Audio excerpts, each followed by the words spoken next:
Good evening, travelers of the night.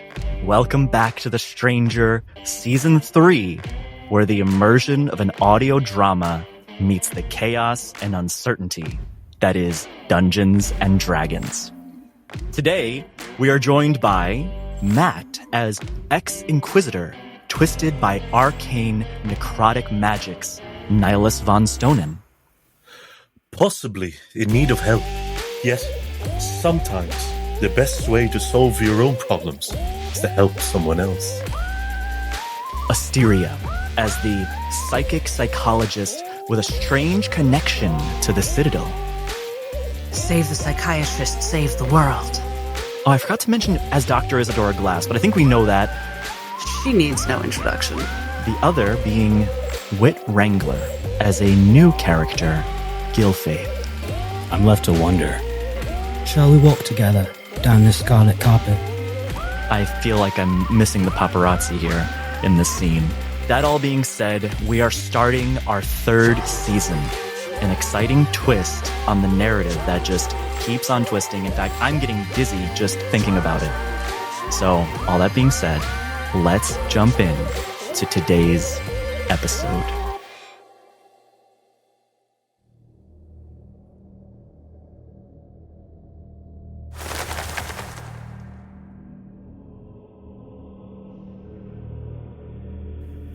Gilfaith. You hear the crunch of a footstep on the dirty porcelain floor. That is the kitchen of this long-abandoned temple of the Saurus Testimonium. You crouch silently behind the hearth, waiting. You hear the voice of a priest-like figure. In fact, you can see his reflection in one of the tarnished silver pieces on the shelf. He wears his clerically robes. Clearly, whoever this is, they're making their best attempt to be diffusive. But introductions for you, well, they aren't best made with words. That's not your most tried and true method of communication. And as the footsteps recede back to the great hall of the long-abandoned temple, you stand in this kitchen silently. You look back to a flickering black purplish light. Whoever these people are, they have their own interesting magics. What do you do? Gilfaith looks at the flame flickering and smiles a deep smile, thinking how at home he feels in its glow, the slightly off-putting appearance of it. You step into the kitchen and walk closer to that flame so you can see it better around the corner. And the front of this temple, a place where you frequently practice. It has been your stage here for a long time, and now sitting in the second row pews above this altar are two potential audience members. Unperturbed by the hour. This is his place after all. Gilfaith walks up to the stage, sets down his briefcase, opening it, allowing the bends of the gramophone to unwind. He takes out his haunting record and places it just under the needle, lowering it down and allowing the ghostly tune to fill the chamber.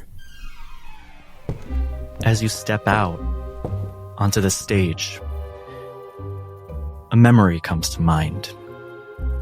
One of your first in the formality that is your extended, successful career. And you recall walking through crowds of people before a stadium in the Sovereign Sea Gate. 2 red banisters separating you from thousands.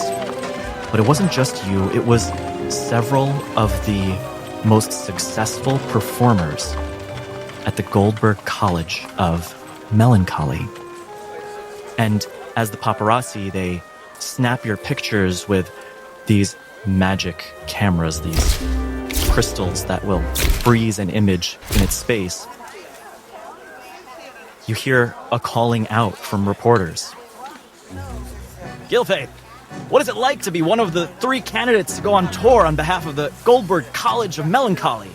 Another one. Gilfaith, what is it like to work directly with the illustrious Kid Goldberg? Gilfaith, are you having second thoughts about going on stage for the largest crowd ever gathered at the Seagate Stadium? And you have a moment to answer one of these questions. Hello, it's so lovely to meet you. How are you? Thank you for coming to see me, all. What was that? It's an honor, truly. I'm filled with excitement unlike anything ever before. This is a wonderful chance. You feel a tug at your elbow, as if ushering you through this crowd. You're running a little bit late after all. And as you're pulled through the side entryway into the back dressing room of this tremendous stadium in the Sovereign Sea Gate of Sablemere, you see the familiar Kid Goldberg. He ushers you into the room, the dressing room, where you can prepare. You only have minutes. And can you tell me, who is Kid Goldberg to you? Kid Goldberg is a master of the arts. He was the leader of the Goldberg College of Melancholy and the ultimate inspiration for Gilfaith's art. Hours and hours of resignation to mastering the craft, positioning the body just right, and an excellent mentor along the way. Gilfaith, I know you're running late, but I'd like to speak to you for a moment. Would you sit with me? Of course. There are a lot of talented people here from the college, and others. But we believe in you. We want you to be the one to go on tour. So, to impress the critics, we've prepared a concoction, just a potion, but it'll help your performance. You move a little faster and smoothly. Would you take this? And he takes out a almost comically potion-like round vial filled to the brim with a thick red liquid. What is this filter? We at the college, we want your success. And our best students. It's not just training alone anymore. There's so many talented out there. And we want you to differentiate. I've made a decision with the Chancellor to induct you, to give you the same opportunities that our most illustrious performers have had. It's simply a vitality booster. Well then, Kid, as you know, I trust you above all else. Takes it, uncorks, looks at the red liquid inside, and downs it. Wonderful. Now you're late, and you start hearing on the speakers, these boosters of sound to elevate it through the entire stadium. And next we have Gilfaith of the College of Melancholy. And go along. Hurry up. Gilfaith slowly steps to the center of the stage. The lights are blinding. You can almost not even see the crowd. just this black silhouette and a wide open, massive stage. It's the biggest one you've ever been on. He keeps his eyes down, not looking at the audience, knowing that every seat is filled to the brim.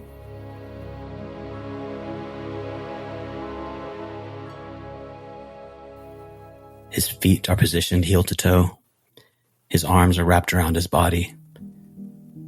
And as the eager tune begins to fill the grand hall, an illusion of the backdrop to the play, a Laus Oculatus, is painted behind him.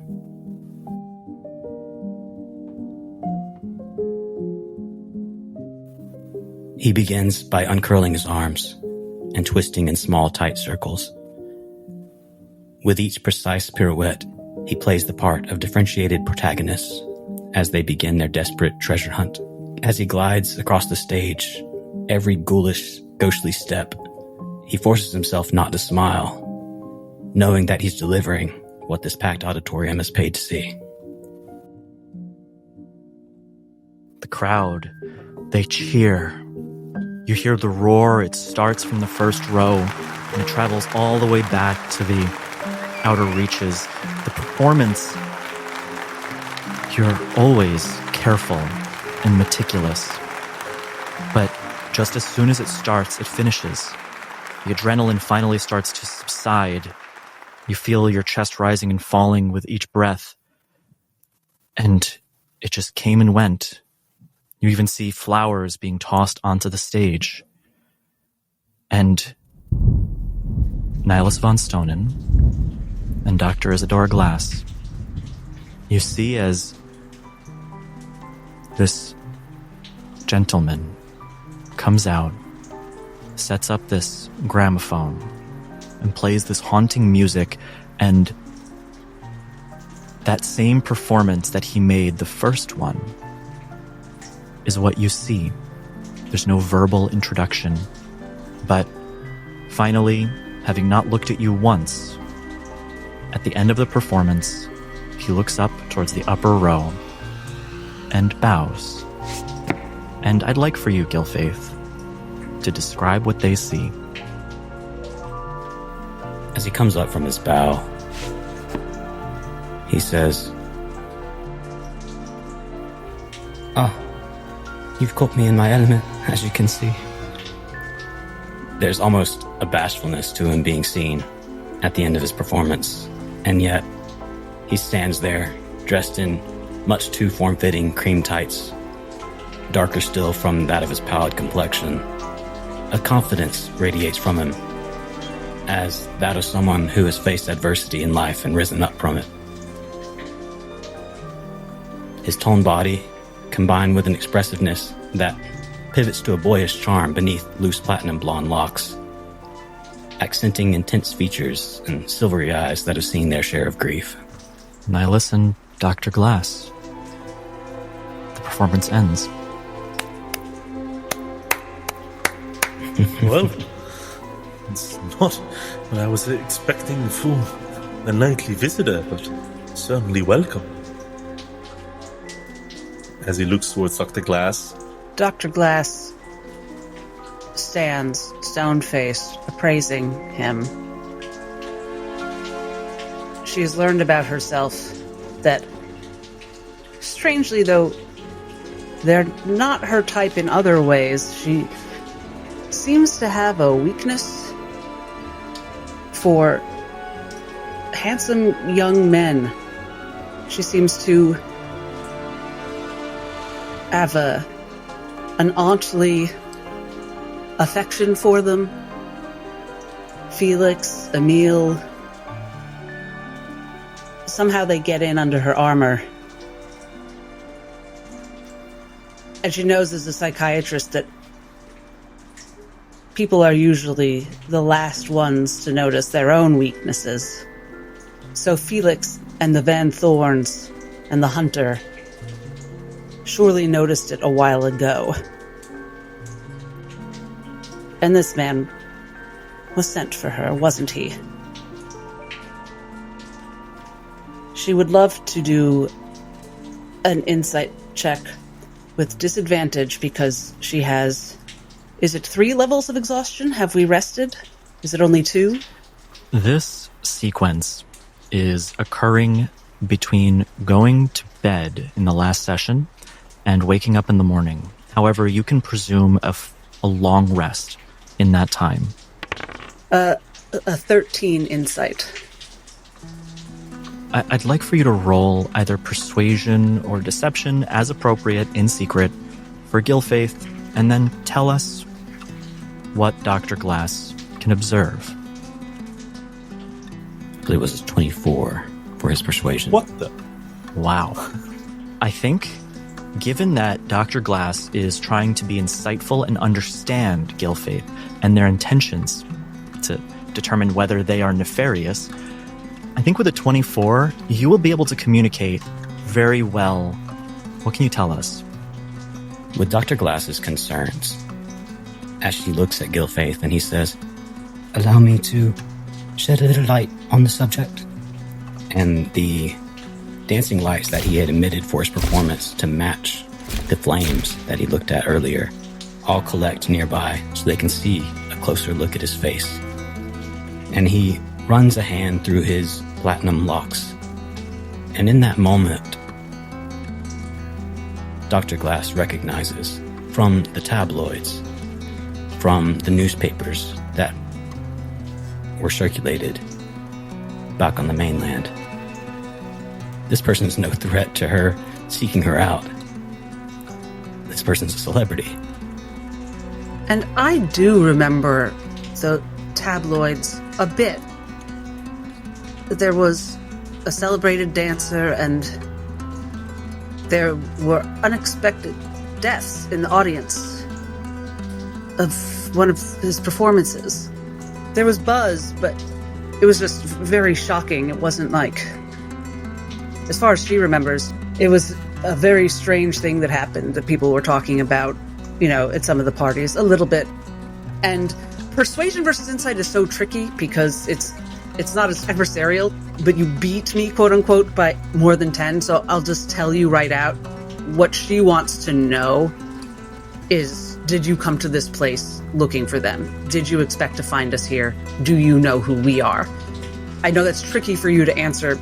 I will tell you, I'll give you kind of a reverse insight, if I may, Wes, if that's all right. Yeah, sure. Because I feel like your goal is to put us at ease with such a good roll. The easiest way you could put her at ease is if she got the sense that this is a total coincidence and you have no idea who they are. Gilfaith takes a hand towel and starts to dab the sweat from his face and from his neck and down his arm, not really looking up at you. And in the dark chamber, Gilfaith may not even be able to see who you are or what you look like. I heard something earlier. Was that you? Are you alright? I'm actually doing exceptionally well. Hello. I'm Gilfaith. It's lovely to meet you. I suppose it is. It's a bit of an odd circumstance. I think you would understand to believe. Are we intruding your personal space? I'm Nihilus von Stoneman, by the way. Inquisitor, I suppose. Inquisitor? Oh, yes, well, I suppose I was. It's a difficult question these days. Perhaps we should go down? You're more than welcome to join me. Dr. Glass pauses a moment. Before she does step forward, she is going to cast Minor Illusion, which is silent, on her own hair to make it grayer than it is. She's going to, in the dim light, make the first impression of herself older than it is. You boys go ahead. The stairs take me a little bit. I recognize that it is quite odd circumstances. So, I must ask, what brings the two of you to this forlorn chapel? Are you here to transfer your transgressions, former Inquisitor? Perhaps partakers of such processes? Or are you on a tour of whatever tragedy befell this place long before I arrived? I suppose a bit of in between, that is. Although I'm quite curious as to what happened to this place. I did not imagine it to be in a state as such. It is a sad sight to behold. Truly. I suppose my mind is a bit cloggy. You were seeking shelter. It can be rough out there. Gilfaith sits down on the edge of the pulpit and relaxes. He has his back turned to you as you descend the stairs. And Isadora is going to actually move as quietly as possible and try to not make any noise with her cane and just hang out in the stairs and not join them for as long as possible. I do have to say that was a marvelous performance. What are you? It's a bit of a brute question, I suppose, but a performer? Why, yes. I am a ballet dancer from the College of Melancholy back in Sovereign Seagate. Wherever Sovereign Seagate is, although I'm not familiar with melancholy? Yes, you got that right. Oh, wonderful. You see, I'm from the lands of Keenstone. Up to the west, that is. Ah, on my return to the mainland, I'm scheduled to perform there. How interesting. I think you would like the gold over there. I believe I would. What brings you here? From the sounds of it and from your performance, you seem like an esteemed performer, if that is the case, even if you're all going to be performing, traveling abroad. And when she hears Nihilus ask that, she casts Detect Thoughts. I knew it. So I would say go ahead and answer the question for Nihilus, and we'll come back a moment for the Detect Thoughts after that. Gilfaith's answer to your question, he, still breathing heavily from his exertion, says, "There's something about an empty stage that draws me in. It's like stepping into a realm of solitude, even when the seating is packed to the lofts with onlookers. It's in that separation where I feel the most safe, completely alone, just oneself in the shadows." As the magic courses through his mind, Dr. Glass hears his thoughts, his surface thoughts at first. And to be honest, putting it off as long as I can. And I don't think she's done this since we've met her.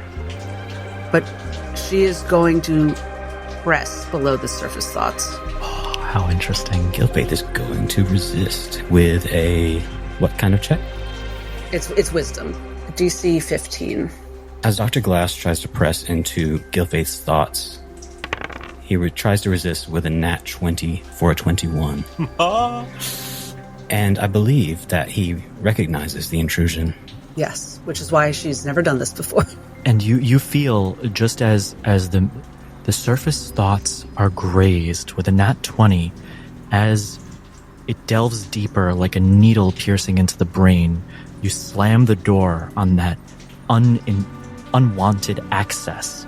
And I would say in this moment, with a natural 20, and you know precisely that it was Dr. Glass around the corner. Gilfaith's gaze immediately snaps to Dr. Glass around the corner, and he speaks plainly. "Let's not be rude, darling. We're all friends here." We're not. I don't have many friends. It's a luxury that's been denied me, I'm afraid. Would you like to be my friend? I'm afraid that I need all the friends I can get in this lonely realm. Crow's Perch has not been kind. Crow's Perch isn't kind. Not at all. Nihilus here. Nihilus is my friend. He can attest it. took some doing. It's just about to say, this might be one of the first few times you've ever said it aloud. When do I see that quivering smile? Sometimes.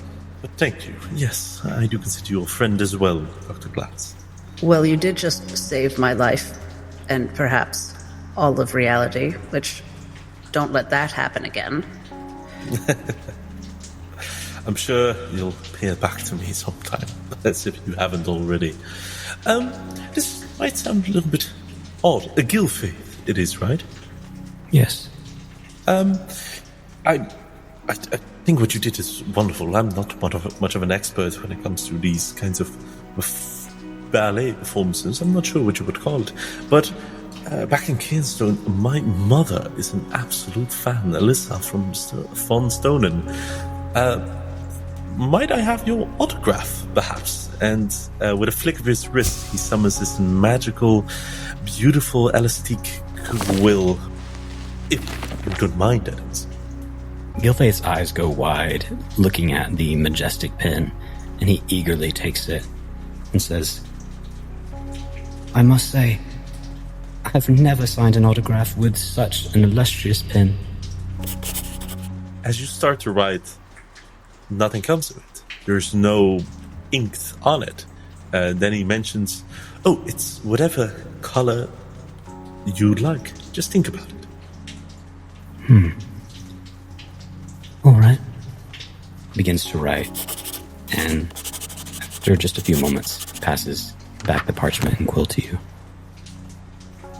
You look down and you see Gilfaith Wolverton, and the words, remember all that glitters can be gold. She would be astonishingly happy with this. I'm not sure if I'll ever return to bring it to her, but I will make sure this gets to her. Thank you. She would be adored by it. And what did you say her name was? Alyssa Von Stonen. So that would make you a Von Stonen?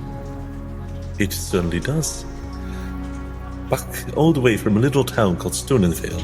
I'm not sure you would know it. It's a small town to the east of Cairnstone. I've traveled to many of the capitals, but not to that small town yet. And he turns to Dr. Glass and holds out a hand. It's delicate and perfectly manicured. However, you may see a little bit of dirt underneath the fingernails, fresh dirt. Quite a contrast from the rest of him being perfectly clean. And she looks at it, and she looks at him again appraisingly, not suspiciously this time. And she says, I can take your hand and tell you my name, if you're sure that's what you want. You should know that knowing my name might put you in danger. There are people in this city who will tear buildings apart to find me. Like I said, it gets rough out there. That much I have learned. But I probably put you in danger by telling you even that much. So, and she takes his hand and says, Dr. Isidore Glass, such a pleasure. His eyes light up and his mouth hangs agape as recognition comes to his face. Dr.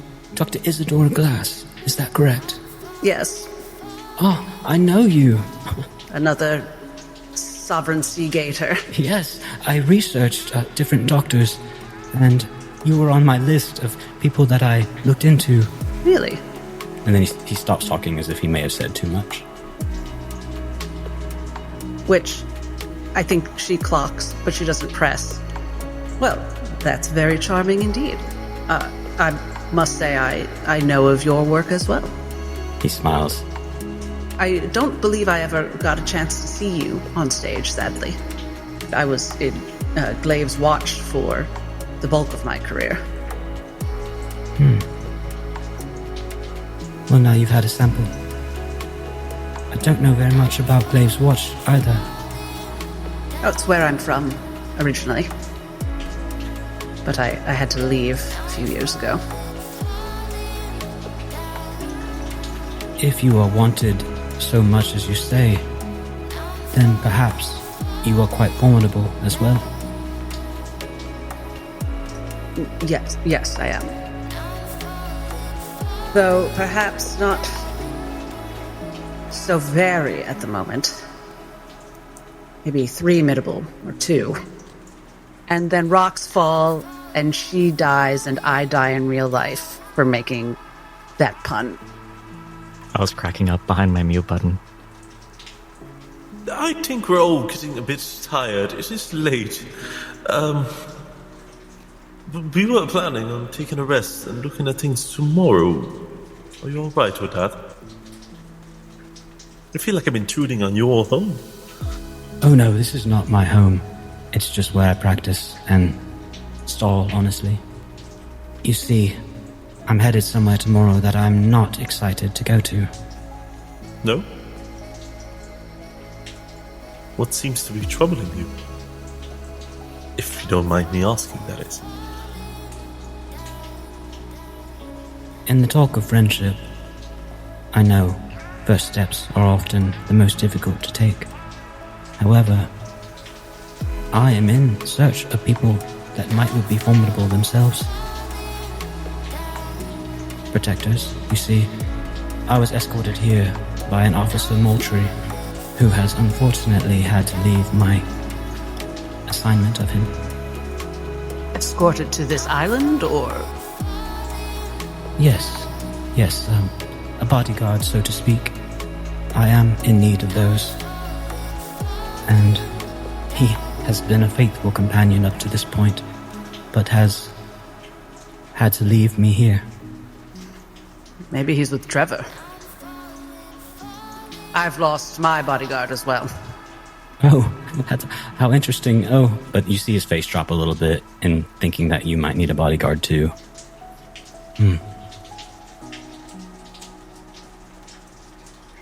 Don't worry. Bodyguard was sort of a catch-all term. I beat him up once. The cane is for decorum, really. Well, I do have a limp, but... Wait, I shouldn't have told you that. Oh, what is Trevor? What am I? What are any of us? So you're stuck on this island, if I understand correctly? Yes, just like everyone else, I suppose. I came here for good reason. However, now I seem to be missing my diary of schedules. And what was that good reason? Oh. Well, I told you that I was looking for a doctor. I chose one and had to bring my poor mother under his care. Wasn't Veering or Faust, was it? Oh, it was a Dr. Faust, yes. Oh, Horatio. Yes. Then what happened? Tell me everything. Gilfaith smiles, amused by the common ground that you seem to have in your insights. And he feels comfortable telling you. He says, well, I just left not too long ago from St. Seraphina's. Oh. Making sure that my mother was in the proper care that she needed. All right, go on. And she puts a hand up to Nihilus. That's really a hand up to herself, in a way. Yeah. You stopped Nihilus at the right time, because he has words in his throat that are about to come down, but he gulps them down and listens intensely. And after making sure everything was all right there, I've been on the road for a little while, and found myself here and unable to leave. She mind links to Nihilus and says, we have to tell him at some point. We should know. We need to find some place we can be safe. He's been in this city, as far as we can tell, longer than we have, and his safe place is here. Not sure if there's a place to be safe, but there is a safety in numbers. Clearly, he is no ordinary person. Agreed. Hopefully she's with Jane. We should tell him now. I'll do it, I suppose. Yes, Nihilus. Perhaps, ironically, you have the superior bedside manner at times. He smiles a bit as he was looking into Dr. Glass's eyes for perhaps a second too long. Yeah, you see this 61-year-old woman who still, I guess, looks 70 because of minor illusion, and this 30-year-old man just gaze into each other's eyes silently. Nihilus twirls his mustache a bit and he turns back to Gilfade and says, "When exactly did you put her in the estate of St. Katrina's?" Let's see. I arrived about a month before the storms really started. I was vacationing a little bit in Port Hillcrest and eventually made it to see my mother, but I was enjoying some intended quiet from the mainland, but it didn't last, unfortunately. I have to tell you something, Gilfade. We actually came from there directly. Mere days ago, or at least that's what it felt like. There's been an incident. An incident? In short, it was not a good place. And everyone, as far as we were aware, managed to get out. Oh, thank goodness. They're on their way to a new place, a possible safe haven, yet we haven't been in contact ever since. We have someone who we believe we can trust and be actually careful, in a way, that seems to be leading everyone else, hopefully including your mother. There seem to be a lot of people in there. Well, he takes a moment to take all of that in, and then says, as long as they've been given a safe refuge, then I'm sure everything will be just fine. As long as the treatments are continued by the professionals, I'm sure there'll be no issues. It depends on what treatments you mean. You see, Dr. Faust was a predator and, in some ways, a charlatan. He was a genuine doctor, but this island is an intensifier, let's say, of a certain kind of power. A power that, it seems, affects your mother, and that certainly affects me. I know for some of us, some of these instruments of the void,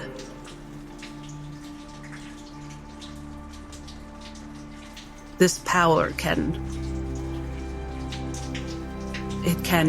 cause madness.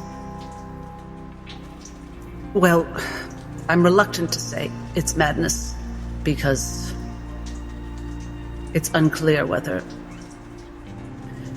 And she pauses. There's clearly an internal struggle she's going through. Whether it would be madness if left on its own is a question. But certainly in the hands of doctors like Faust, these powerful instruments do not fare well. Perhaps we should sleep on it and continue this conversation in the morning. I know what I just sprung on you is a lot, Gilfade, and I'm sorry, but we should probably rest. Let's continue this conversation in the morning, shall we? He turns his back to you and begins to pack up the gramophone. It was a lot. However, might I suggest that we take refuge in the Undercroft? I have, over the past few days, taken the liberty of clearing it out. That does sound less exposed.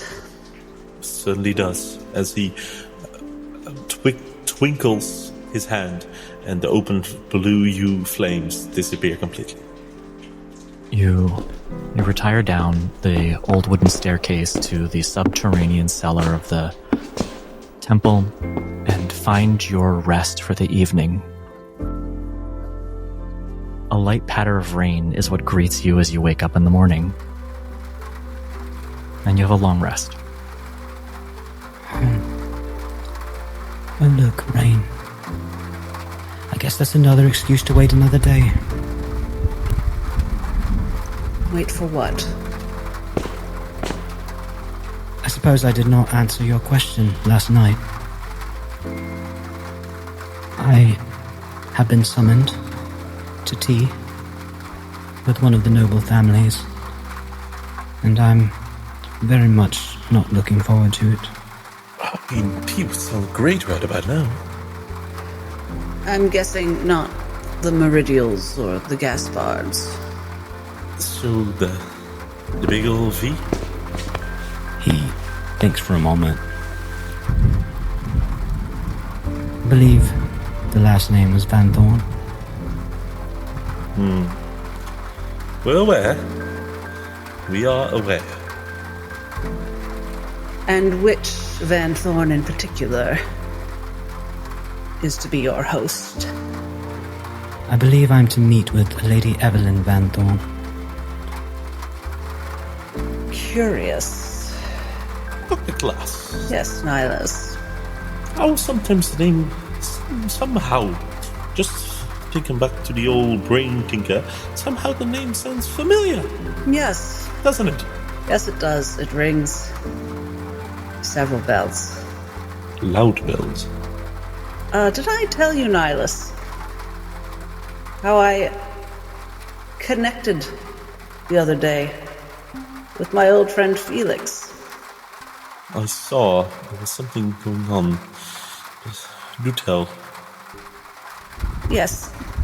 You know our friends from that little underground vacation Lady Evelyn sent us on. Mm-hmm. Well, while I was, off on my own in that mountain, I happened to run into Felix. He was having a chat with Lady Evelyn. I persuaded him to put a little worm in her ear that if she wanted to see me as badly as she said she did, Hypatia might be a good incentive.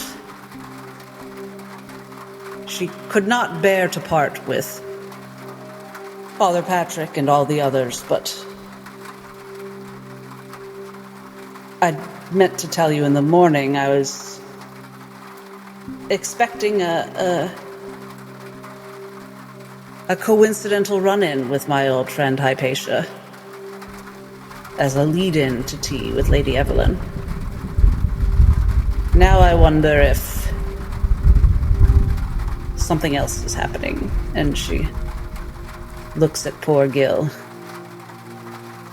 Just, and you're to have me believe that it is mere coincidental that from everyone you connected to, it's specifically Sir Felix.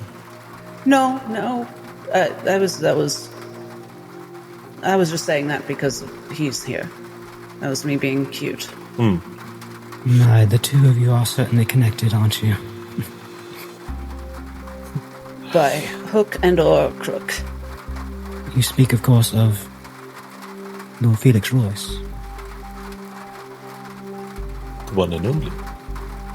Oh. You're acquainted with my dear old friend. Oh no, we've not met.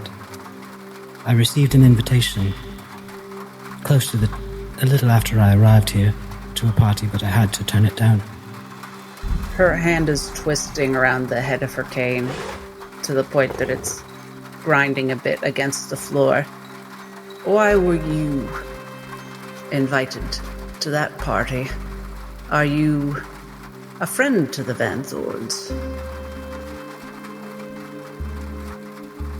Not at all. I don't know them. I don't know them personally at all. How do I put this? When someone such as I goes to a new place, there is often an influx of invitation and communication to go all kinds of places I would not want to be. No, I'm afraid two kinds of people and two only were invited to that party. Enemies of the Van Thorns, so that they could be murdered, and friends of the Van Thorns, so that they could see it. We crashed the party and burned it down. Ever so elegantly. We did look lovely, didn't we? Gilfaith kind of takes a step back from the two of you.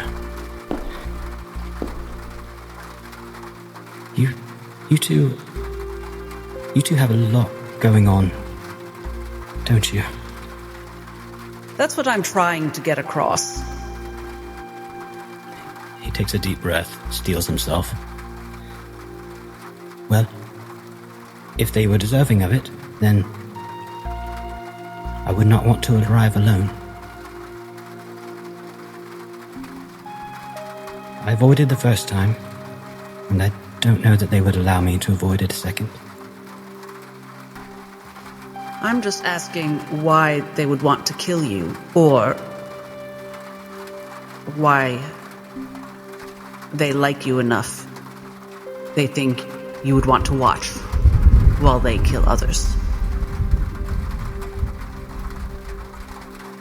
I may be jumping to supposition here, but I believe that I read in the wording of the letter that I received. It was not the warmest of invitations, and I assume they want to make sure that because I have noble blood, they want to make sure that I am not a threat with my presence here. Oh, you have noble blood.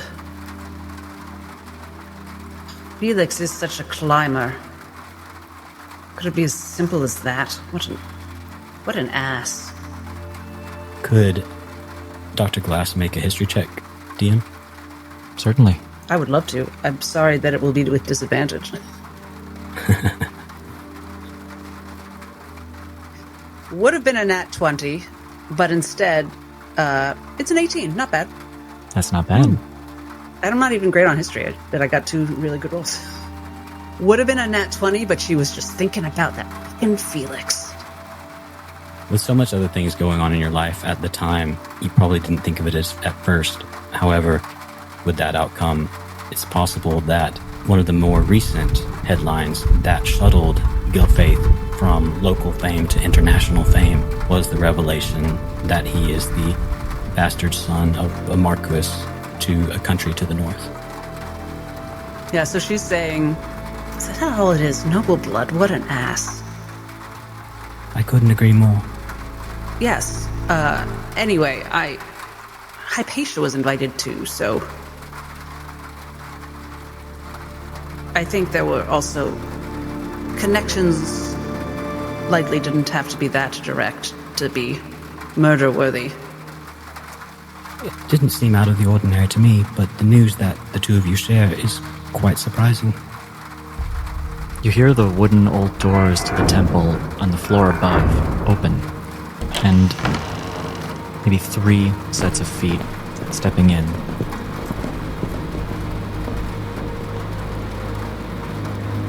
Invisible.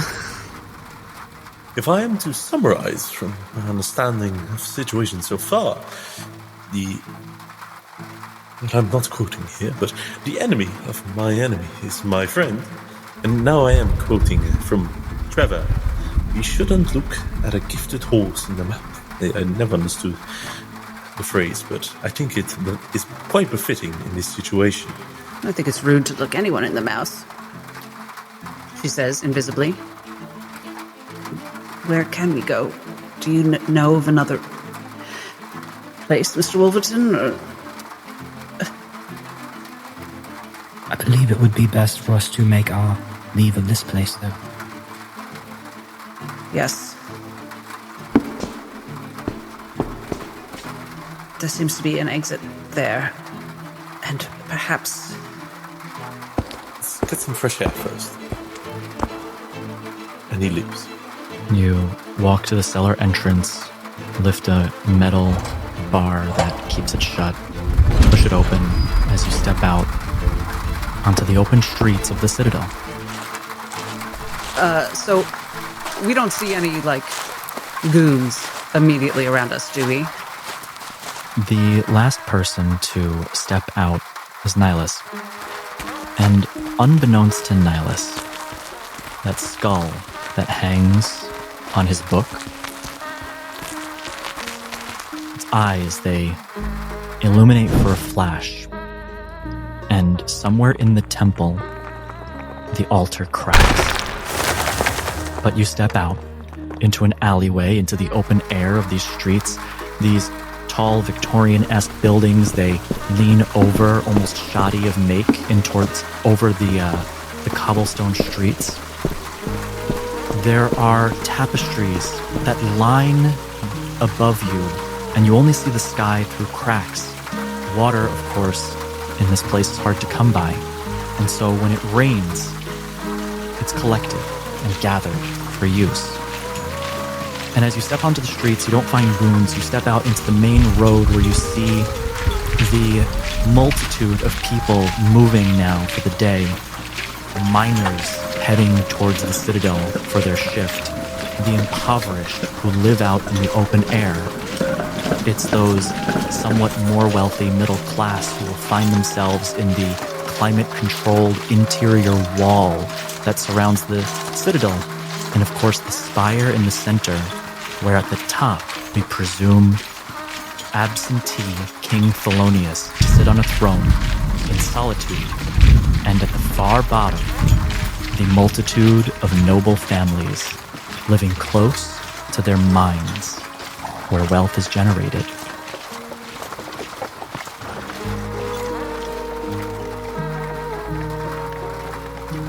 As you traverse these streets, passing markets and stalls, you see a house. One of many, with the door open and some commotion on the inside. There are guards here, but they're definitely focused on the house and what's happening inside, as a priest, different kind of priest, wearing simple brown robes, brings out one of its occupants who has boils and scars and feathers growing down one side of their face. You've heard of this. An illness that is not really treatable, not to our knowledge, called feather rot. People keep their distance. In fact, you can see that the street is mostly vacant except for the narrow sliver along the edge where people who need to pass by will scurry briskly across. And so you scurry. The most impoverished live in the open air. Again, the salt is dangerous, and even here where it's not going to fill your lungs, you don't want to breathe that every day, but some have no choice. And these buildings, they lean over the streets in their poor make. Now, at this moment, where are we headed? Gilfaith, your appointment of today is coming too? Either way, I don't want to be on the streets. It is today. However, if there's a stop we need to make along the way, I do not see any harm in it, as the time was not specified. Where are you meeting, Lady Evelyn? You would know your meeting location to be in the Citadel, down the lift, and in her subterranean manor. I'm to be a guest at her manor. Well, I'm not ready for that. I shouldn't be in this city at all.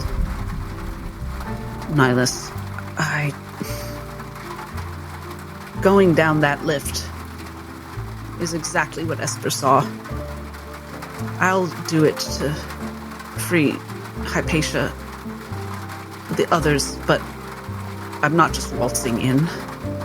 I'm a bit distracted, frankly, seeing it up close. The Featherrot curse. I've heard about it. It's one of the reasons why I initially came here, and I hadn't seen anything so far on our journey, but now I'm seeing it up close. I fear its outbreak. I will add, because you would know this, most of what happens in the Citadel walls is unknown to most of the world, unless you have a reason to have known.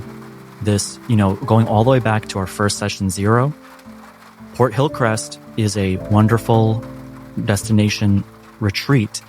At least it was back in the day, but information does not flow to and from the Citadel. Well, I wonder if there's a fucking inn. Maybe we should just go to an inn. And maybe I can get a new set of clothes, because I'm certainly not having tea with Lady Evelyn like this today or any other. I'm quite talented with makeups and the such. If you would like, I could try to disguise you if you're afraid of being recognized. Perhaps to save your invisibility. Which is quite marvelous, I must say. Oh, thank you. But you could do that. That sounds perfect. Actually, well, yes. As you might have noticed, we're not... How do I say it? Wanting to be seen by the eye of the public at the moment. That's all. I thought you were going to say, good at staying out of trouble. But yes, he's correct. No, if we could... That would be the best of both worlds. If we could check in someplace discreetly and choose our moment. Lila starts to kind of talk to himself, but loud enough for all of you to hear his thought process. If the Featherrot has made its way inside of the city, they must have some way in order to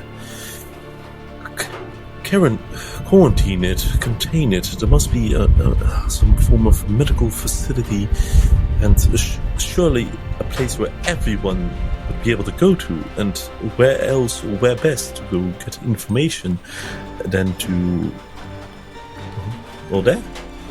It's free, it's local, it's public, and you should be able to leave based on the evidence that we don't have Featherrot, so we'll be able to walk in and walk out. Would it be dangerous, perhaps, to expose ourselves to such a concentrated amount of the sickness?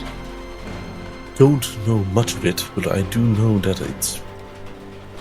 Well, actually, this is just a guess from me saying it west above table, that it spreads from physical touch.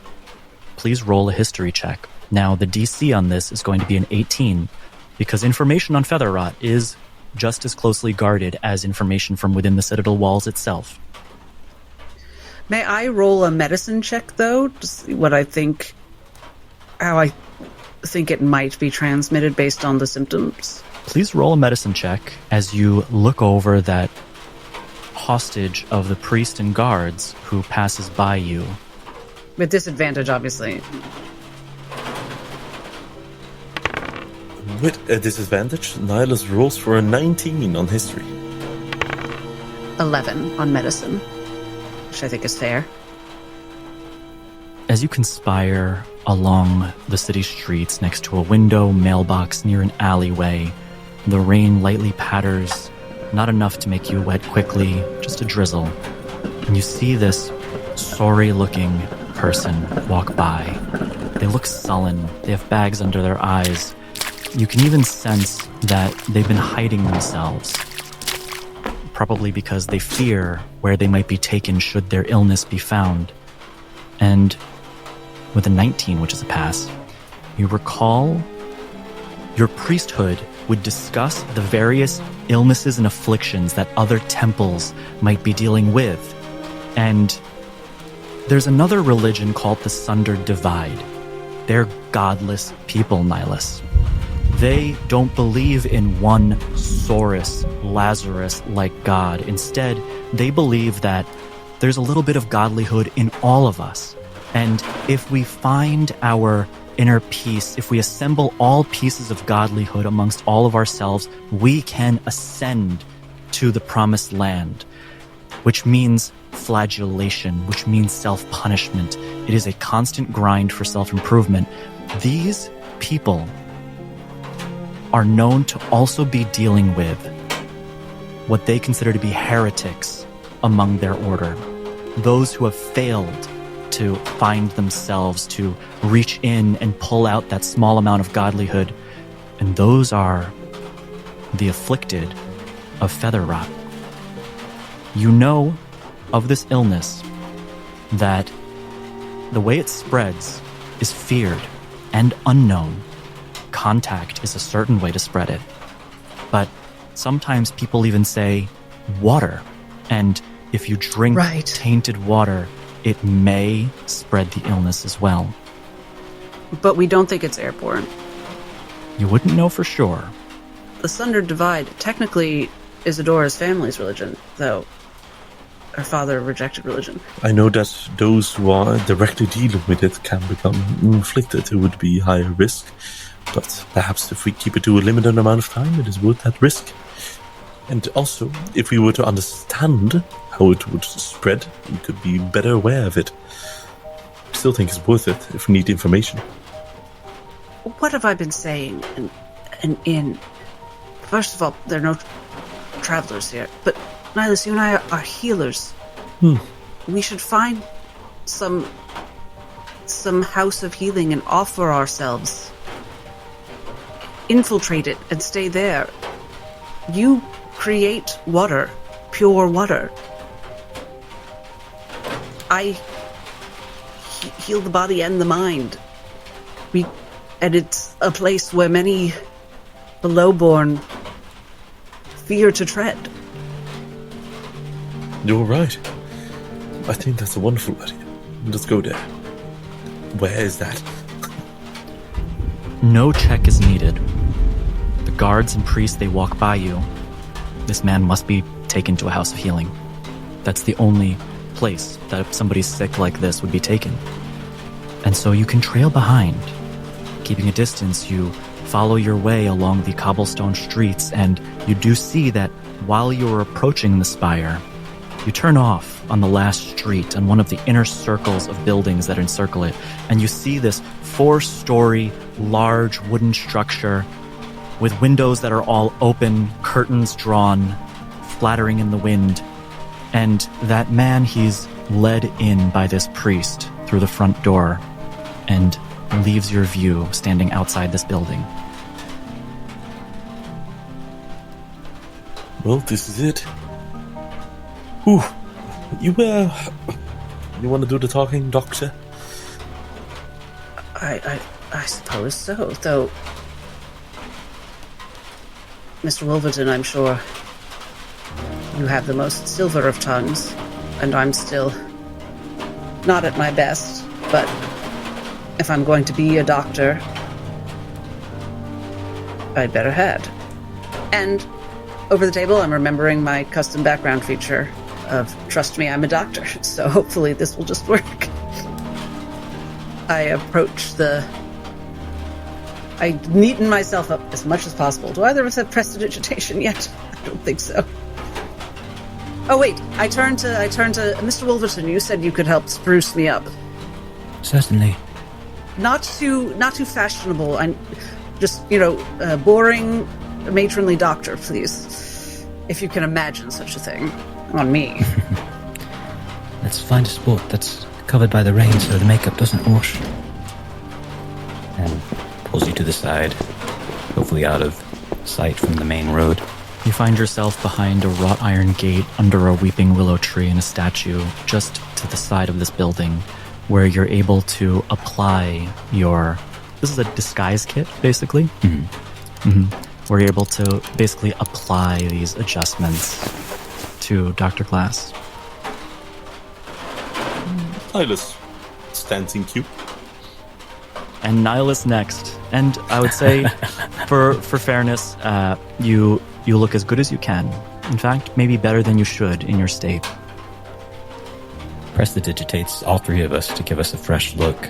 Also takes this opportunity to change into a cream-colored waistcoat, a tailcoat, and a top hat. And as they walk up to the door, she seems to be practicing a phrase to herself quietly. And as they reach the entrance and she sees the first hospice nurse or similar, she says, "Hello, dear. I'm Dr. Obedience Bartok. This inquisitor I've just met, he and I have been sent here along with my companion to assist with the feather rot. Where should we start?" You walk through the old doors of this wooden structure and to a window just on the inside. You see there's a pane of glass and just a small metal mesh that separates you from the person behind it. Quarantine, you surmise. But especially with your feature, trust me, I'm a doctor, there is an air of recognition. The lady who stands behind, she has this kind of vertical, strange cap, and she wears black and white. And as you look closer, you see she doesn't open her mouth. She doesn't even speak towards you. But she walks around that window into a door and unlocks it and opens it for you to enter into the quarantined space. Stepping in, that's when you get a good look at her. Her mouth is fused as if somebody has sutured it and it has long healed over. Silent, completely unspeaking. But she ushers you over to a small doctorly table and puts her hand on it, almost offering for you to sit. You see the expression in her eyes is comforting and doesn't have that air of menace that has been so common in your interactions on this island. She looks you up and down as if assessing you. She smiles to the lads and sits. And that's when she goes over to her little metal table and pulls open the tray. And she takes out a needle. You see it filled with a light blue liquid. And she turns to you, holding the needle between her fingers, with both of her hands up, as if to show you this mimed image of surrender, that she is trying to do something, but wants your buy-in, your comfort, before she does so. Probably pointless, but may I please medicine check to see if I know what this is? You certainly can. The DC would be a 13. Once again with disadvantage. 7 is of a natural 1. Dr. Bartok here is going to trip the trip, and pretending to herself that she is not scared out of her wits, is going to nod like, "Oh yes, of course. The blue stuff, yeah.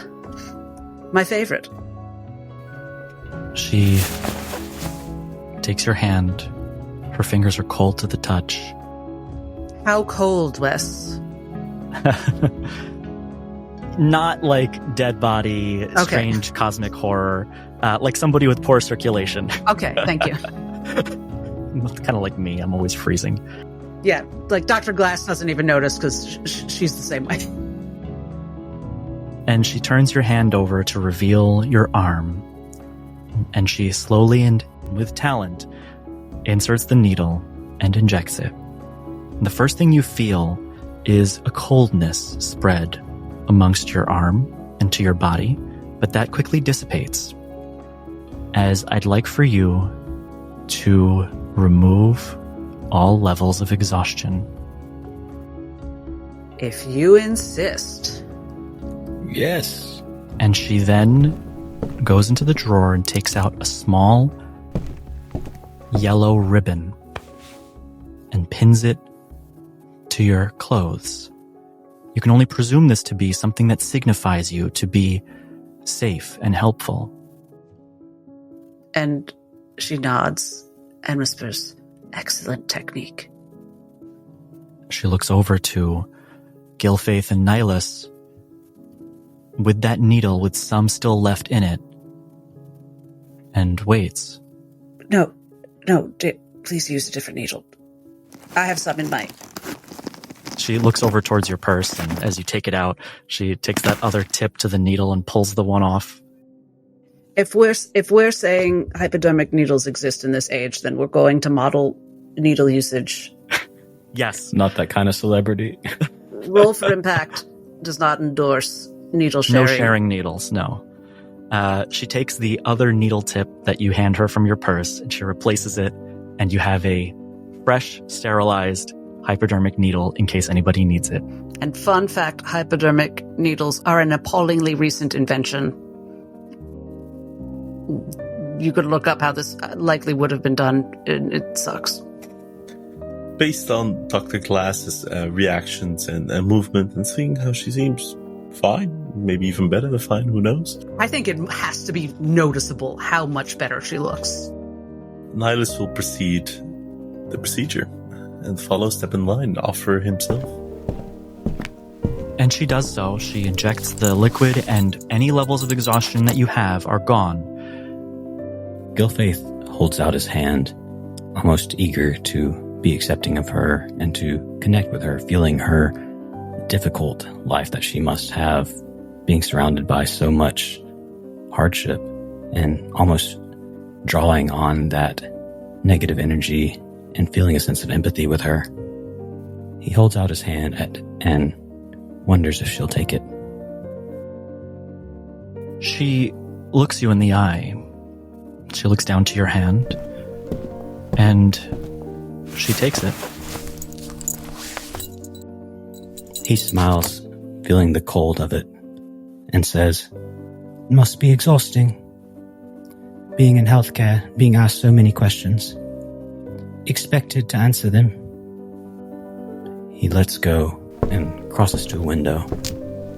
"If I understand correctly, when one of the senses is depleted, the others magnify so well." He takes out a small block of incense and places it on the window. "We all just want to be heard. And it must be difficult, in some senses, to have to find creative ways in order to do that. I just want you to know that I appreciate everything that you're doing here." She reaches into the drawer and pulls out a lighter,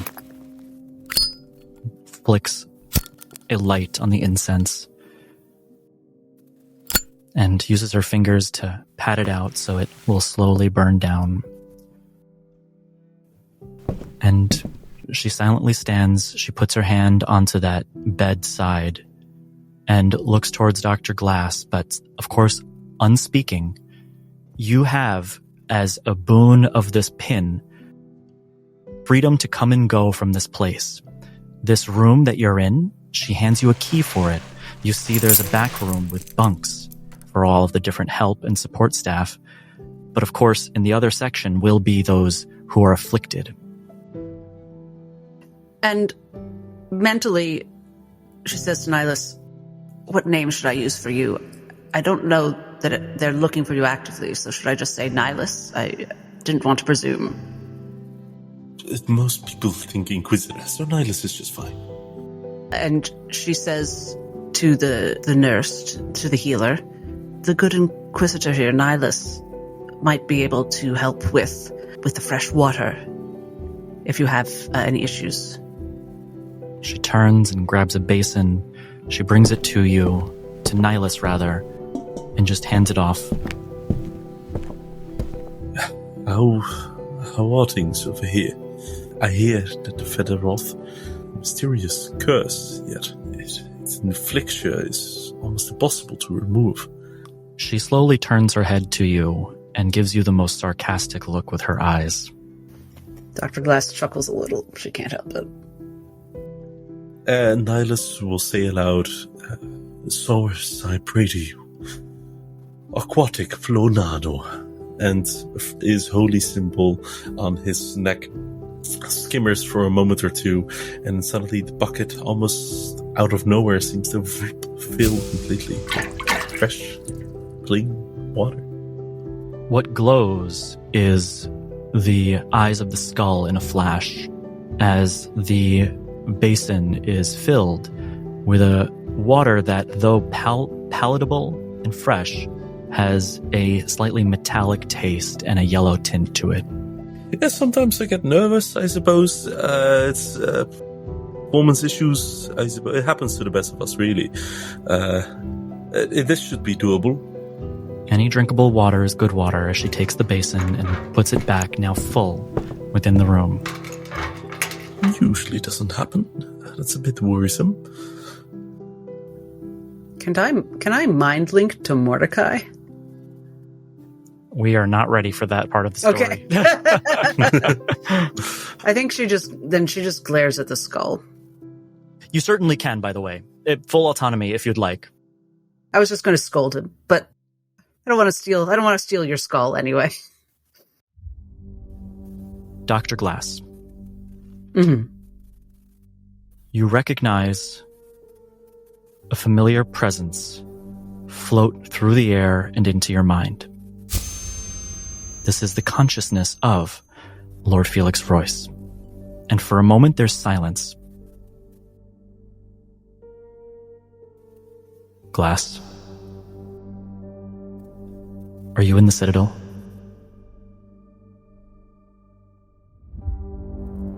You've reached the mind of Dr. Obedience Bartok. If you'd like to leave a message for Dr. Glass, I can gladly report it to her should we someday meet. Great, here's the message. I've done it, and Hypatia will be let go. But you need to be there. And a trade is going to happen. I've arranged everything. Outside of the Citadel, 300 paces away, is where you need to stand.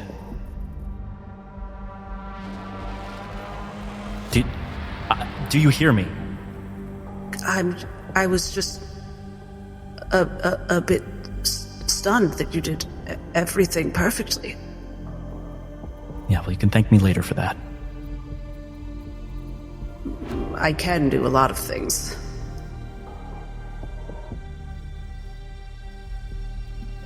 When? 30 minutes. Does she know you're telling me? Why? Look, Lady Evelyn Van Thorn is not somebody who just goes out on a whim and trusts. So I had to let her know just enough that there are guarantees to taking this risk. All right. I'm going to look like hell, but fine.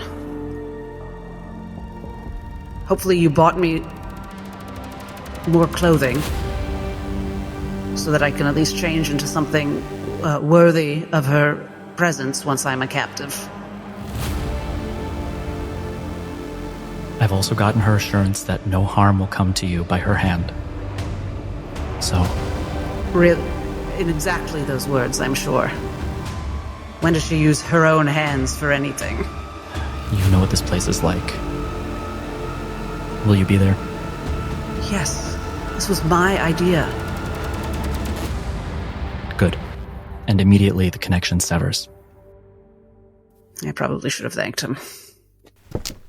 Thanked who? You seem to be in a bit of a concentration over there. For once, dare I say, things are going according to plan. Though, Mr. Wolverton, I'm going to have to be rude again and jump you in the queue for your appointment. I have to be outside the spire. Well, We have 30 minutes. If you could... If she takes out Eliza Montgomery's magical hand mirror, can you see what I see in this? It shows me how I want to look. Can you see how I want to look if you look sort of from the side? Or if I project that mentally? Can you make me look like that? he takes a look. In about 5 minutes. You get a very good look over what Dr. Glass wants. I can certainly do that. It's all cheekbones. It's it's mean and it's cheekbones. He changes her makeup to make it look exactly as she would want it to. And dark red lipstick. I've got just the color. Thank you so much. Hopefully that will distract from these salt-torn clothes I found in an ancient factory where I died. I heard you right, Dr. Glass. To be done 30 minutes, it's 26 minutes. Must we pass you off so carelessly? Is there not some sort of illusion that you could conjure? I want to meet with the good lady, but I do wonder if there is any precaution we should take. We should probably think about it as we go. It will take me a bit to get there. Look, it is most undoubtedly a trap. It is assuredly. Trevor and Asper are most still likely taking care of Abigail. We don't have the time in order to gather them. I will, of course, join you. You're not on your own on this. Nihilus, we must not gather them. I don't want to look for Trevor and Esper, not right now. They are on their journeys here on this island, and I am only a danger to them. We need to find out what her agenda is. Clearly, if she wanted to just get her revenge, she would have done it in a much simpler way. She thinks I'm a weapon of some kind. So be a weapon. Very well put. And I'll try to do my best to be your shield, as he tries to clamp on it with his hand towards his shield, which is hidden underneath on his back. And she walks up and gives him a very gentle hug. He opens his arms and gives an embracing hug in return. I don't remember if I actually thanked you, Nihilus. You did save my life. I don't think anyone's saved me as properly as you did yesterday.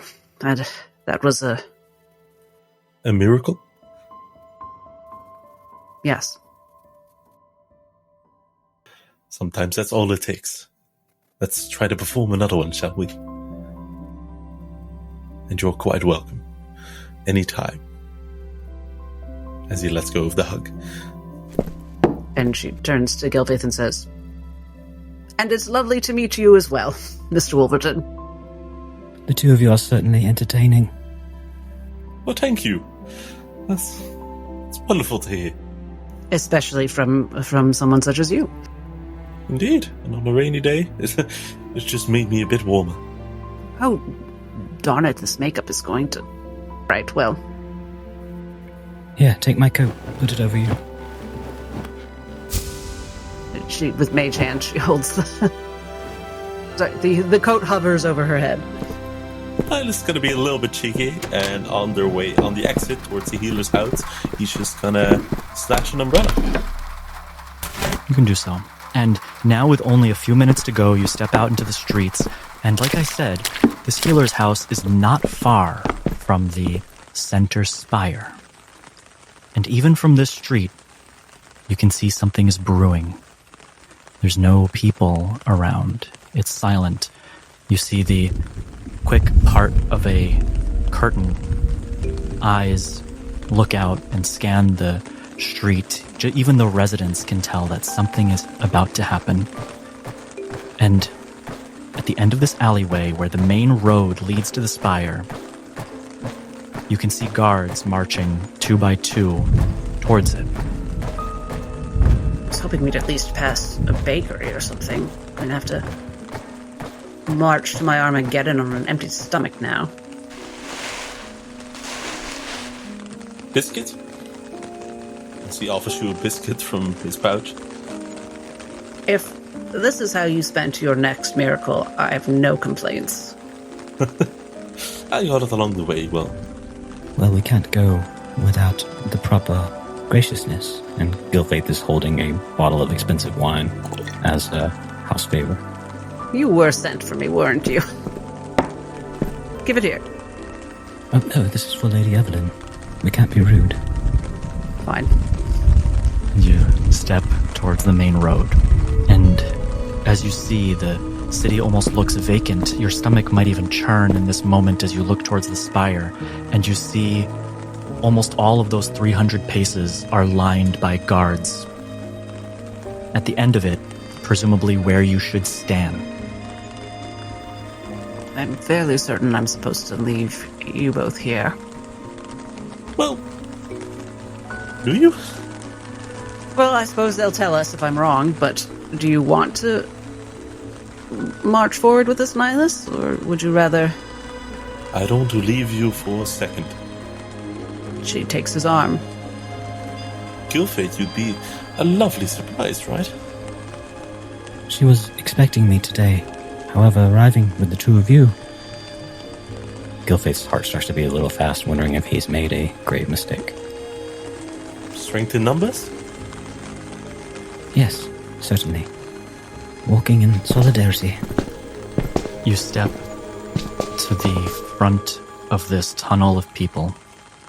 Before we do, detect magic. I've got detect magic up. You flip the pocket watch. It ticks as you sense magic around you. And of course, in a city center like this, there is magic.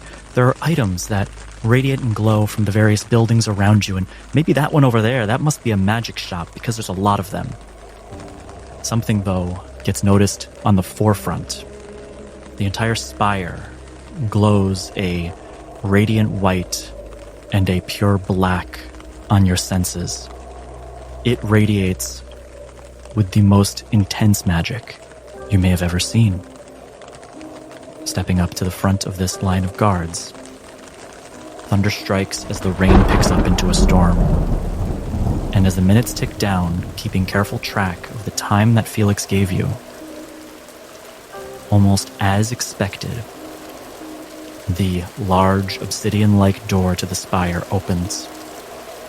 300 paces between you and that door, and all the way on the other end, you see Dr. Hypatia Singer. She looks back over her shoulder as if listening to instruction, and then takes one step forward as she looks towards you, waiting. The spire, it radiates with all schools of magic. Ooh. And everyone around me is just like a guard, right? The guards are lined so close together you wouldn't even be able to walk by their shoulders. Right. So it's like a fence of guards, and then ahead of me is Hypatia. It's like the walls to a funeral procession. But the idea is that I'm supposed to walk towards her. Yes, for every step she takes, you would take one as well.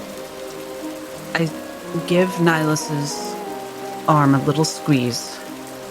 Saying to his mind, I say to both of them, please, stay behind me. Be the cavalry. And I start to move forward. For each step she takes, so do you. She mirrors your steps, following your stride. If you pick up the pace, she does too. If you slow down, so does she. I don't stop moving towards her, but as soon as I can, I speak into her mind.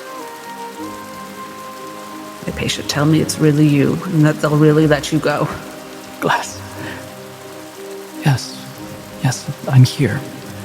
And I've been instructed to very carefully follow orders.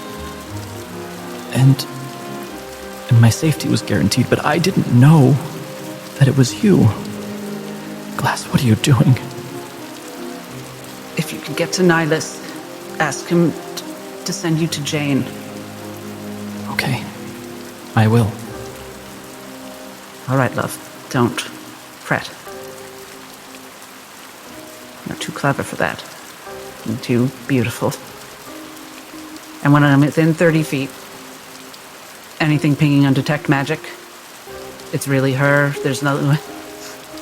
No, it's really her. Your detect magic shows none other than a physical person.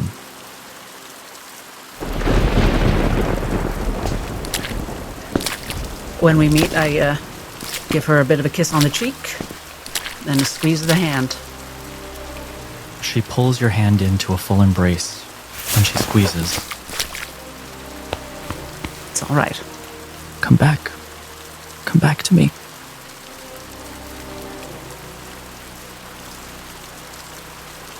Well,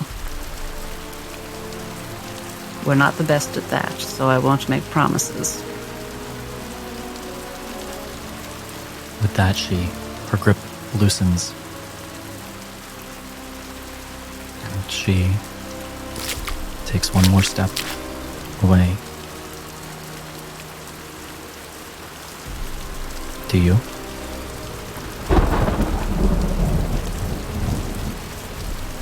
This would be the middle where you cross.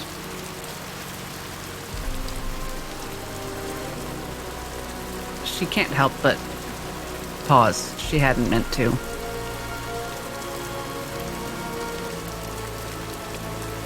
Just everything with Hypatia. It's not that it's love necessarily, but so much history and caring and 30-year-old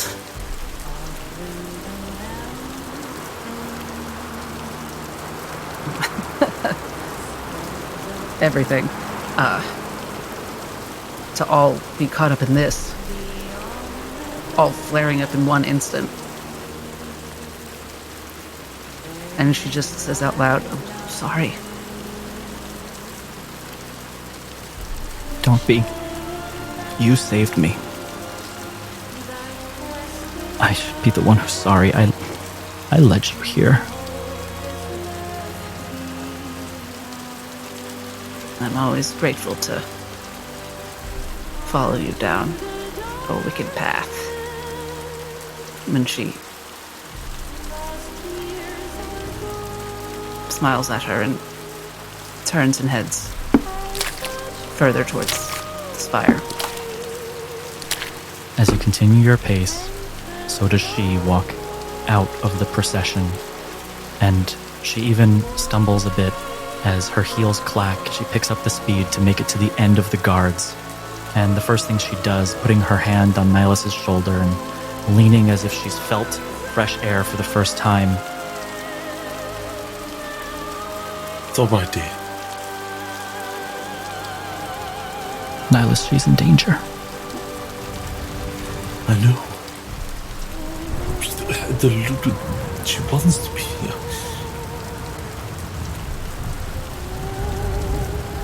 Dr. Glass. Yes.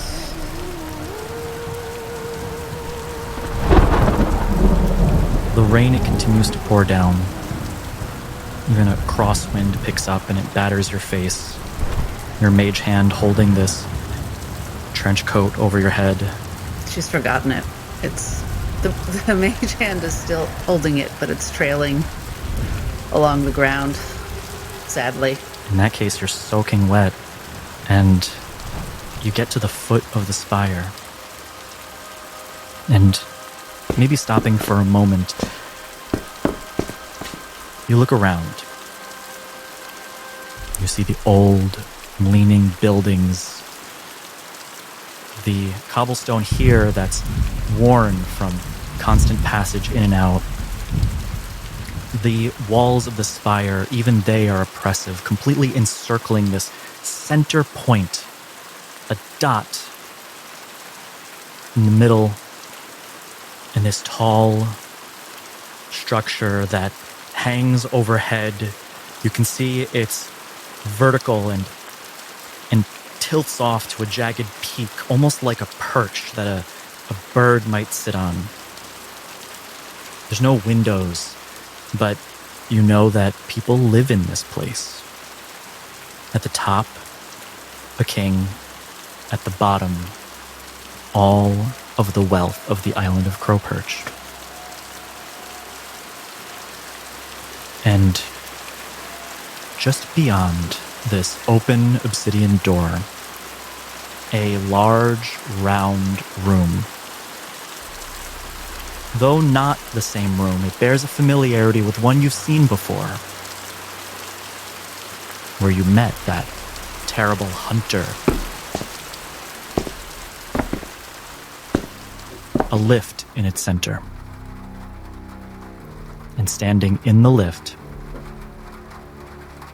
having come personally, is Lady Evelyn Van Thorn. Isadora had turned one last second despite herself. Orpheus-like. To see that Hypatia had reached Nihilus.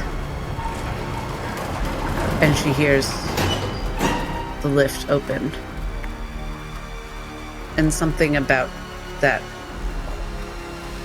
horrible, overwhelming moment of terror snaps her into another mode. And she straightens and turns, and what the Van Thorn matriarch sees is Isadora Glass, hair even darker than usual, soaked with rain, longer from the heaviness, dark eye makeup starting to streak down her cheeks in a fearsome pattern that brightens the stars in her eyes, and a red mouth that curves into a slash-like smile. She says, "Lady Evelyn, shall we talk about power?"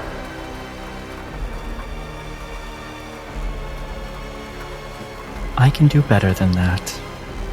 Why don't I show you power? Come along. Lead the way. You step into the lift, and the doors close.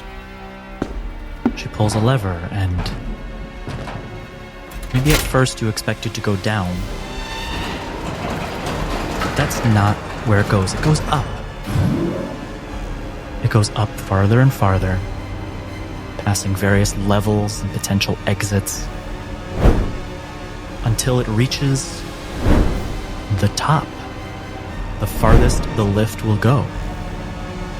You see that domed obsidian ceiling come closer and closer until you've arrived, and there, as the door opens, it opens into a round throne room. She steps out first.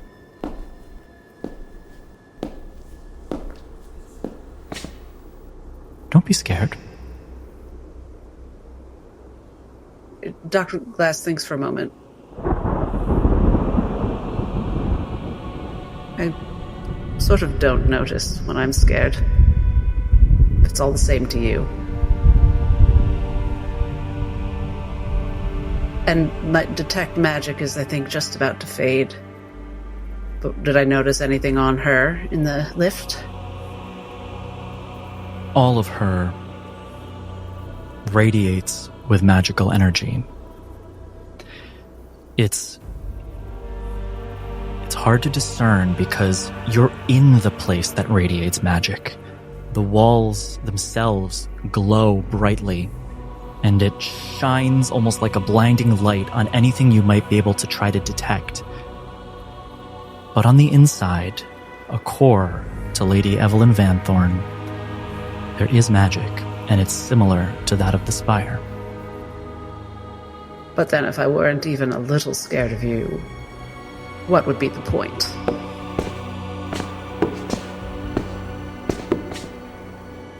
I'm used to it. As you step out of the lift, there is a catwalk made out of obsidian. Maybe in days of old, you'd see guards there to protect the king. And there's a procession of columns that hold the highest level up. But there you see there's wooden structure. It's been broken in the past, it's caved, it's been rebuilt. And there is somebody sitting in that throne. You see, as you step out, that perch, that catwalk, is filled with glowing eyes of starlight that illuminate in the darkness. But they're sad eyes. Sickly, even. As your eyes adjust to this darkness, you can see their skin is boiled and rotten. You can see some feathers sprout. And in other places, it's mangled and scarred. And sitting in the chair, in that throne in the center, with a crown atop his head, and staring off as if long past you, he looks into the distance contemplatively, but absently. You see the wrinkled, drooped skin, afflicted with this same darkness.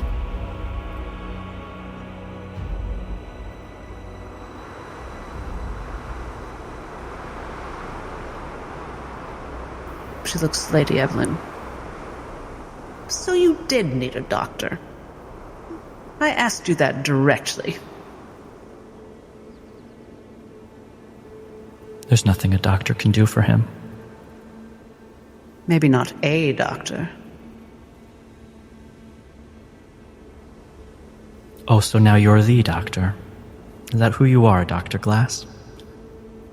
The doctor has come to rescue the island of Crow Perch from its withered, old, and dying king? The good doctor, even. Her face of sarcasm and menace goes solemn for a moment. You've killed my family. I didn't invite you here. You invited yourself to this island. Don't talk to me about the good doctor, because he was a great doctor. Lady Evelyn, I thought we were going to be able to speak to each other at last on a more direct footing. You've killed a lot of people's families to get what you need. Let's not be sentimental. You're right. She walks towards the king as he sits in that chair rotting, alive. And she leans on the throne. She even crosses her arms, quite sarcastically, as she plucks that crown off of his head, and she puts it on her own. This is power. Yes, I can only imagine what it's taken to get you here. I hope you don't think it's sarcasm or anything when I say I admire it. So you've gotten what you wanted. your friend is free. And you're here. And she knows more. What was your plan, Dr. Glass? Oh, pray tell. This is the plan. To talk to you. The only person on Crow's Perch worth talking to. So, what was yours? All of this drama to get me here. You got me to do the last thing in the world I wanted. Brava. I'm guessing the king didn't want to propose. Did you want me to split the heavens with my mind for you? You have all the power you need. What do you want with little old me? I've come to know you, Dr. Glass. You're quite the interesting person. How have you... All right, go on. And all that power is trapped, helpless inside of you. Useless, even. Do you mind if I call you useless? She takes the crown and she puts it on the ground. Sideways. She puts her foot onto it. A trinket. A crown is. A symbol. I tend to think that for those with true power, you need not express it to the world. She bends it beneath her foot. But not yet. I've seen true power. I've seen it in others. You've seen it too. You've seen it in that hunter I sent for you. Yes. Sad how he was unsuccessful at meeting his mark. Was he? Was he indeed? Here I am, after all. Here you are. Let's go. I've made a room for you. And she steps off of that throne and walks past you to the lift. So what, are you going to hook me up to a machine so I can run a factory for eternity or something like that? Put me to use? Yes, and it has needles and saw blades and all sorts of strange, menacing contraptions. Oh, Lady Evelyn. As you step into the lift with her, she presses the lever and it goes down. It goes down farther and farther, down from the top of the spire, past the level you started on, and it slowly continues to descend.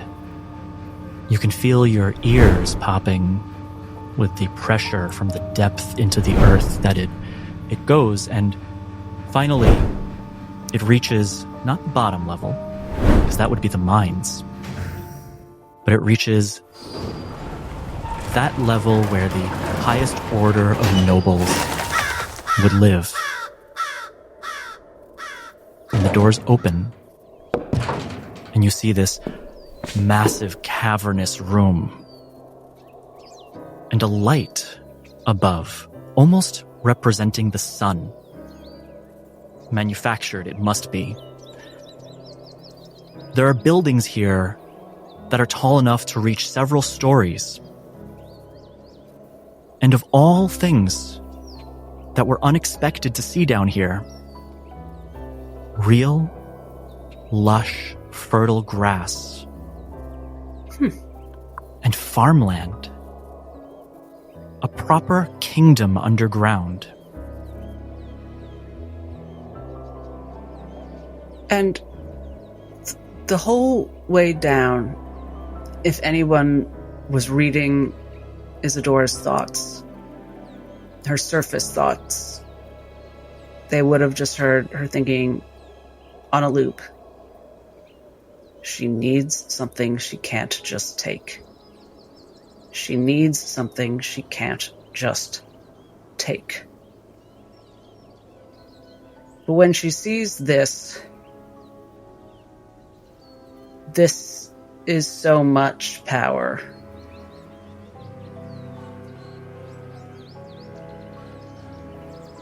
It shuts her up internally. Isadora feels very small. And I don't know how visible that is to Lady Evelyn, but she feels like she's just been transported to another plane. You step out from the cold metallic lift, and your foot crunches beneath the soft plush plume of grass beneath your feet. And I'm sure, perhaps there is a moment of surprise. But Lady Evelyn, she looks towards you. Come along. And she walks ahead of you, not looking back to see whether you're following, but the lift doors do close. And that's where we'll end the session.